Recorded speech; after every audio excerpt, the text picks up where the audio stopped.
امیر جماعت اسلامی گلبرگ فاروق نعمت اللہ اور chairman Gulberg town نصرت اللہ نے یوسی 3 بلاک 16 میں منصورہ فیملی پارک کا افتتاح کر دیا۔ اس موقع پر ان کے ہمراہ ڈائریکٹر باغات ندیم حنیف، وائس چیئرمین محمد الیاس، یوسی وائس چیئرمین مفتی نعمان، کونسلر علاقہ کے معززین، خواتین اور بچوں کی ایک کثیر تعداد موجود تھی۔ اس موقع پر امیر جماعت اسلامی گلبرگ فاروق نعمت اللہ نے کہا کہ جب گلبرگ کے لوگوں نے اپنے ووٹوں کا استعمال درست لوگوں کے لیے کیا اور اہل لوگوں کو منتخب کیا تو ہر یوسی میں پارک، لائٹوں کی تنصیب، صفائی ستھرائی، واٹر اور سیوریج کے کام ہوتے ہوئے نظر آ رہے ہیں۔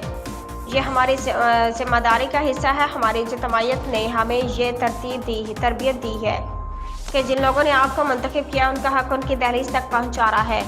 اس پارک کی خصوصیت بچوں کے ساتھ ساتھ بڑوں کے لیے بھی اوپن ایئر جم کی سہولیات میسر ہیں، جس سے لوگ مستفید ہوتے ہوئے نظر آ رہے ہیں۔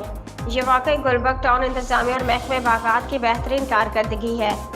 اس موقع پر چیئرمین گلبرگ ٹاؤن نصرت اللہ نے عوام سے خطاب کرتے ہوئے کہا کہ آپ لوگوں نے ہم پر اعتماد کر کے ہمیں یہ کام کرنے کا موقع دیا۔ ہم نے کوئی احسان نہیں کیا۔